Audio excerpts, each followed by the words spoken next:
नमस्कार मित्राणि। आज की क्लास में एक नई संधि के रूप में हाजिर है आपके सामने।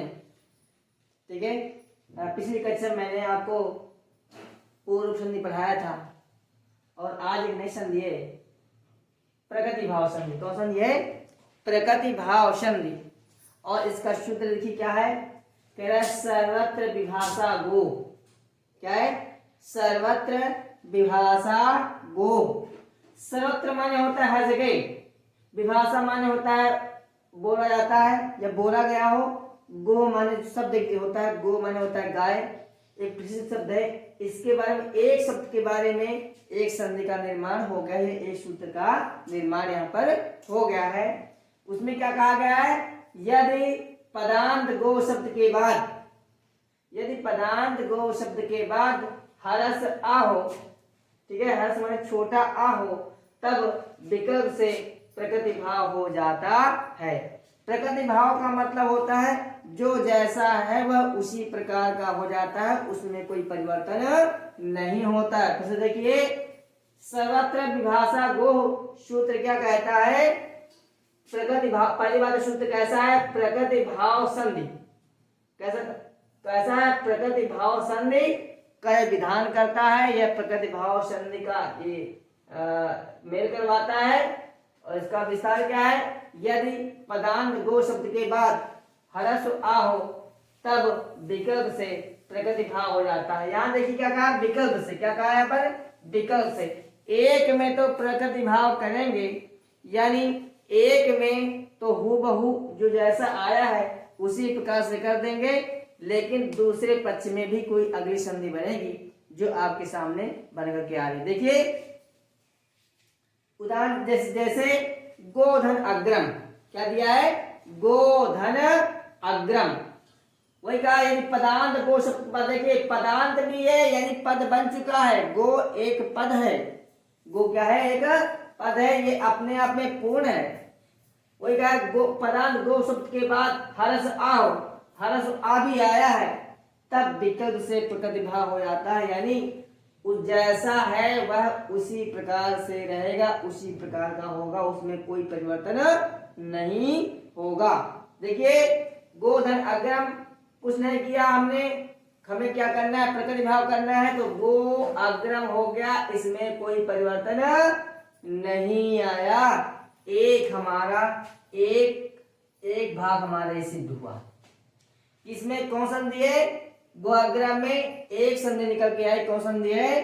प्रकृति भाव संधि है। कौन सी है? प्रकृति भाव संधि है।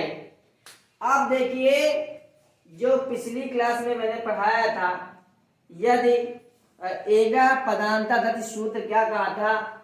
यदि एंग प्रत्याहार, यदि पदांत एंग के बाद, सूत्र में क्या था? यदि पदांत एंग, और एंग में कौन वर्ड से? ए और ओ के बाद हरस आ आता है या अत आता है, तो क्या करेंगे? एंग यानी ए ओ को क्या करेंगे? पूर्ण रूप आदेश कर देते हैं। तो देखिए गोधन अग्रम। अब मान लीजिए क्या है, इसको हम एंग प्रत्याहार का वर्ण मांग ले, तो एंग प्रत्याहार में गा में कौन सी मात्रा है? देखिए कौन सा हो रहा है? गा में ओस, कौन सा हो रहा है? ओस हो रहा है। तो एक परिभाषा पूरी हो रही है। यदि पदांत एंग प्रत्याहार वर्ण के बाद हरस या अत या आ आता है, तो क्या हो जाता है? ए और ओ क्या हो जाता है? आपका पूर्ण रूप आदेश हो जाता है। देखिए हमने यहाँ पर क्या किया? गा से हमने क्या निकाला? ओ निकाला, ओसो निकाल दिया। उसके बाद अग्रम है, उसके बाद क्या हुआ? गा क्या हुआ? यहाँ देखिए इसको मैंने पूर्ण रूप कर दिया है। अब गो पुनः पीछे में जाकर के जुड़ जाएगा ओ की मात्रा, तो क्या बन जाएगा? गो अग्रम। क्या बनेगा? गो अग्रम। दूसरा रूप आपके सामने आया, ये भी सही है। ठीक है, ये भी आपका सही है। अगला देखिए सूत्र इसमें, ये जो आपका उदाहरण दिया है, इस उदाहरण के लिए दो सूत्र आपके आए हैं। अगला क्या है? लिखा है अवंग स्फोटनायस। अवंग स्फोटनायस। स्फो कायनस। सूत्र कैसा? अवंग आदेश विधि सूत्रम। कैसा है? अवंग आदेश विधि सूत्रम। और अवंग किसको कहता है? किसको कहता है? गा के, गो के, ओ को अवंग आदेश सूत्र करेगा। दिया क्या कहता है? यदि पदांत गो शब्द के बाद कोई अच हो, यानी पदांत गो शब्द के बाद कोई अच हो, तब गो के ओ को, तब गो के ओ को अवंग यानी अव आदेश कर देते हैं या अव आदेश हो जाता है। देखिए, यदि पदांत गो शब्द के बाद कोई अच यानी कोई स्वर हो, तब गो के ओ को अवंग यानी अव आदेश हो जाता है या अव आदेश कर देते हैं। देखिए, गोधन अग्रम, क्या है? गोधन अग्रम। अब आपकी परिभाषा पूरी हो रही है। पदांत में है, कैसा पद बना हुआ है, शब्द के बाद कोई अच आ आया हुआ है, तब गो के ओ को अवंग क्या करेंगे? अवंग आदेश करेंगे। देख लीजिए, गो के जो गा में जो ओ है उसको क्या कर दिया हमने? अव आदेश कर। अवंग का मतलब होता है अव, अवंग का मतलब होता है अव आदेश कर दिया। अब देखिए क्या बन के आ रहा है, इसको तोड़ेंगे, क्या बन के आया? इसको इसी प्रकार से आया, लिख लिया हमने। आ में कौन सी मात्रा है? वा में कौन सी मात्रा है? हरस आ है। क्या है? हरस आ। देख लीजिए। अब उसके बाद क्या है? अग्रम को मैंने उसी प्रकार से लिख दिया। ठीक है, ये देखिए, हरस आ धन हरस आ बराबर क्या बना? दीर्घ आ बना। इसका मान समाप्त हो गया। ये मात्रा आपकी, ये स्वर आपका गा में जुड़ेगा, जोड़ दीजिए। गा इसी प्रकार से आ गया है। अब इसका हलन खत्म हो गया। वाह, अब वाह किस में जाएगा? नहीं, आज बड़ा आ दीर्घ आ किस में जाएगा? वाह में जाएगा। तो मैं दीर्घ हुआ कर दे रहा हूं और शेष अग्रम भाग आ गया। तो क्या बना? गवाग्रम। क्या बना? गवाग्रम। यानी कभी पूछ सकता है गोधन अग्रम का कौन शुद्ध रूप है, या शुद्ध अशुद्ध में पूछ सकता है गोधन अग्रम का कौन शुद्ध रूप है। एक तो पूछ कह देगा गो अग्रम, दूसरा कर देगा गोआग्रम पूर्व वाला, और तीसरा देगा गवाग्रम। तो कौन शुद्ध है? या इसमें दे दी, तीनों दे दिया, या एक ऑप्शन इसमें एक में दिया, दूसरे में दिया, तीसरे में दिया, और चौथे में दे दिया आपका ऑप्शन में कि इनमें से दोनों सही हैं। तो कौन सा आप करेंगे? इनमें से दोनों सही हैं, यानी ये रूप भी आपका सही है, आपका ये रूप भी सही है, और आपका गवाग्रम रूप भी, तीसरा रूप भी सही आपका माना जाएगा। अगले आप कुछ उदाहरण देखते हैं। जैसे गोधन उद्धा या गोधन अक्षर। गोधन अक्षर क्या है? गोधन अक्षर। तो गोधन अक्षर जो बना है, इसको पहली बात तो क्या करेंगे? ये भी ये इसमें से जाएगा, ये कैसा करेंगे? अवंग करेंगे। इसमें क्या क्या करेंगे? अवंग। यदि पदांत गो शब्द के बाद कोई अच हो, तब गो के ओ को अवंग आदेश कर देंगे। तो कर दे रहे हैं, गा के, और गा में क्या कौन सा है? स्वर ओ है। उसके बाद अक्षर मैंने लिख दिया है, ठीक। उसके बाद क्या आया? अब गो के जो आपका ओ है उसको हम क्या करेंगे? अवंग आदेश करेंगे। क्या करेंगे? अवंग। अवंग का मतलब होता अव। क्या करेंगे? अव आदेश करेंगे, ठीक। अब देखिए, यहाँ पर कौन सी मात्रा है? हरस आ है। इसको पूरा कर दीजिए। तो गा बन गया, या इसको भी ऐसे ही रहने दो। इसमें कौन सी मात्रा है या कौन सा जुड़ा हुआ है? हरस आ है, हमने निकाल लिया बाहर, और अक्षर को मैंने उसी प्रकार से लिख दिया, ठीक है। अब देखिए, आ धन आ बराबर दीर्घ आ, ठीक है। इसका मान समाप्त हो गया, ये इसमें जुड़ जाएगा, तो इसको और ये दीर्घ आ की मात्रा वा में जुड़ेगी तो क्या बनेगा? गवाक्षा। क्या बनेगा? गवाक्षा। अच्छा, इसमें संधि कौन सी है? इसमें संधि आपकी बनेगी राष्ट्र में कौन? दीर्घ संधि। कौन सी बनेगी? दीर्घ संधि। दीर्घ संधि। इसमें कौन संधि बन रही है? दीर्घ संधि। दीर्घ संधि। अगला उदाहरण देखते हैं। अगला उदाहरण आपका आया है गोधन उद्धा। क्या आया? गोधन उद्धा। गोधन उद्धा। देखिए इसमें क्या देख रहे हैं, इसमें क्या बन रहा है? गोधन उद्धा क्या बन रहा है देखते हैं। शुद्ध परिभाषा पूरी हो रही है। यदि पदांत गो शब्द के बाद कोई अच हो, कोई स्वर हो, तब गो के ओ को अवंग आदेश हो जाता है। तो क्या दे रहे हैं? गा में कौन सा स्वर है? आपका ओ है। उसके बाद उद्ध है आगे आपका। अब शब्द पूरी हो रही है। यदि पदांत गो के बाद कोई अच हो, यानी ओ के बाद कोई अच क्या उ आया है, तब गो के ओ को क्या करेंगे? अवंग। क्या करेंगे? अवंग यानी अव आदेश करेंगे। तो हमने कर दे रहे हैं अव आदेश, मैंने कर दिया। शेष भाग को उसी का से लिख दे रहे हैं। ठीक। और इसमें देखिए कौन सा स्वर है? इसमें हर्ष आ है, तो मैं कर दे रहा हूं हर्ष आ, निकाल दे रहा हूं वहां से। ठीक है, वहां में कौन सा है? हर्ष आ है, मैंने निकाल दिया। उसके बाद उद्धा। उसके बाद क्या है? उद्धा। देखिए ये पूरा हो जाएगा गा, और आ धन उ बराबर क्या बनता है? मिलकर बनता है ओ बनता। क्या बनता है? ओ। अब इनका मान खत्म हो गया।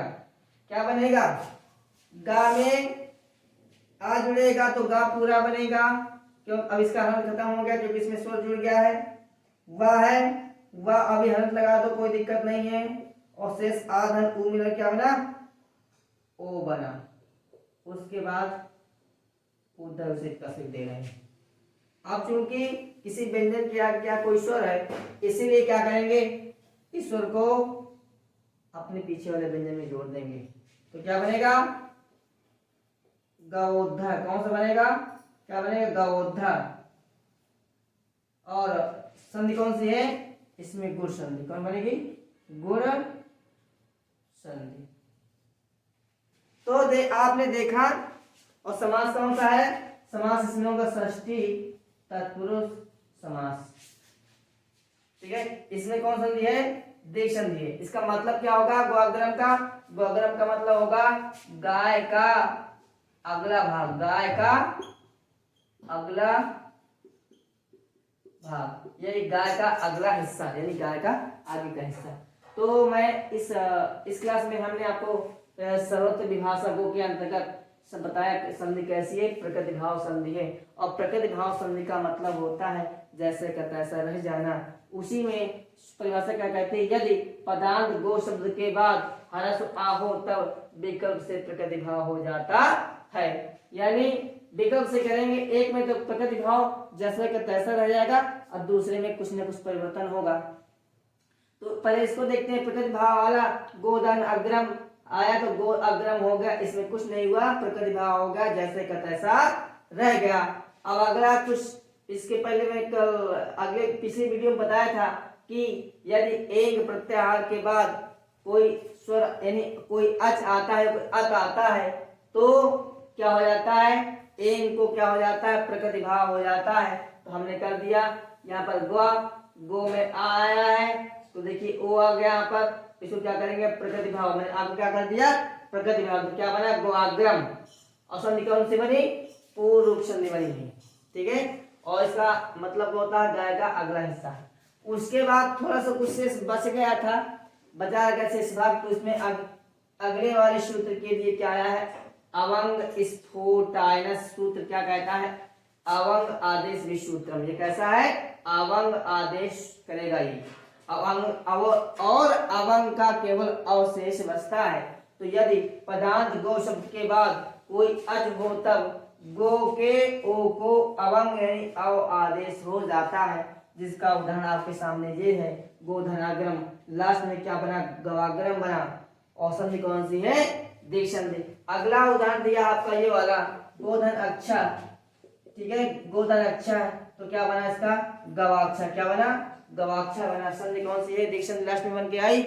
और गोधन उद्धा, क्या बना, गौधा बना। इसमें कौन संधि बन के आई लास्ट में, गुण संधि बन के आई। इस तरीके से आज की क्लास में मैंने आपको 2 उदाहरण बताए हैं। ठीक है, आज की क्लास यही समाप्त होती है। जय हिंद, जय भारत। मित्रों, इसी क्रम में एक नया सूत्र है इंद्रेचा, और ये भी कैसा है, अवंग आदेश विसूत्रम, यानी अवंग यानी अव करता है। इंद्रेचा जो सूत्र है, चा का मतलब होता है और, जो शेष जो बचा हुआ भाग है इसमें हम परिगणित करेंगे, यानी अवंग आदेश विसूत्रम। इंद्रेचा सूत्र कैसा है, अवंग आदेश विधि सूत्रम। क्या कहता है, यदि गो शब्द के बाद इंद्र शब्द आए तब गो के ओ को अवंग यानी अव आदेश हो जाता है। तो देखिए, यदि गो शब्द के बाद इंद्र शब्द आए तो गो के ओ को अवंग यानी अव आदेश हो जाता है। जैसे गोधन इंद्र, क्या है, गोधन इंद्र,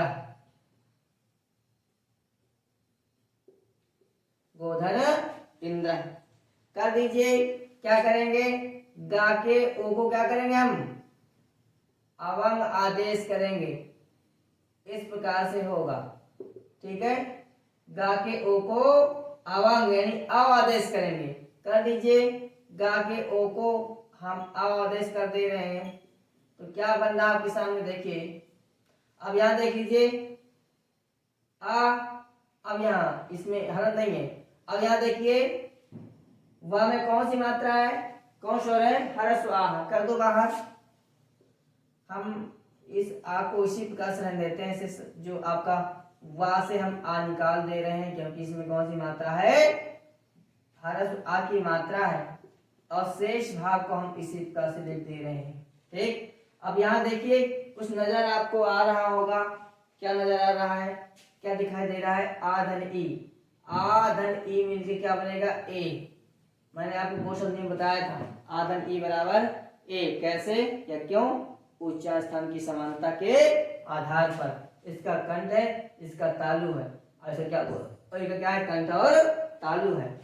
शेष भाग को कुछ नहीं करना, आपको उसी प्रकार से आप लिखते जाइए। ये इसमें जो चला जाएगा, ये हर्ष आ गा में जुड़ेगा, और तो मैं गा में जोड़ दे रहा हूँ, इसका हंद खत्म कर दे रहा हूँ, वह मैं उसी प्रकार से लिख दे रहा हूँ, और शेष भाग को मैं इसी प्रकार से कर दे रहा हूँ, कुछ नहीं करना है। यह हलंत है। अब ए जो है ओ में व में जुड़ेगा, तो क्या बनेगा, गवेंद्र। क्या बनेगा, गवेंद्र। संधि कौन लास्ट बन के आए, गुण संधि। कौन बन के आई, गुण संधि। और संधि कौन संधि बना, और समास कौन सा है, षष्ठी तत्पुरुष समास।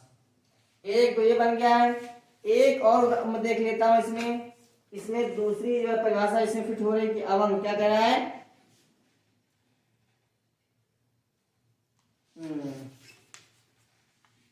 ठीक है, इसमें बस यही परिभाषा फिट आपका जो आ रही, क्योंकि अगर वो अवंग स्फोटनायस कर रहे हैं, तो अवंग स्फोटायनस सूत्र भी यही कहता है कि कोई अगर यदि पदार्थ गो शब्द के बाद कोई अच हो, तो तब गा के ओ को अवंग आदेश कर देता है। यही निकल के सामने आएगा, कोई दिक्कत नहीं है। इस उदाहरण के लिए, इस उदाहरण मात्र के लिए आपका ये इंद्रचा सूत्र कार्य किया, यानी इंद्रचा सूत्र लाया गया। तो आज की क्लास में हमने आपको इंद्रचा, अवंग स्फोटनैस और सर्वत्र विभाषा गो 3 सूत्रों का अध्ययन कराया है। और पिछली क्लास में मैंने आपको एंगा पदांतादक सूत्र पढ़ाया था।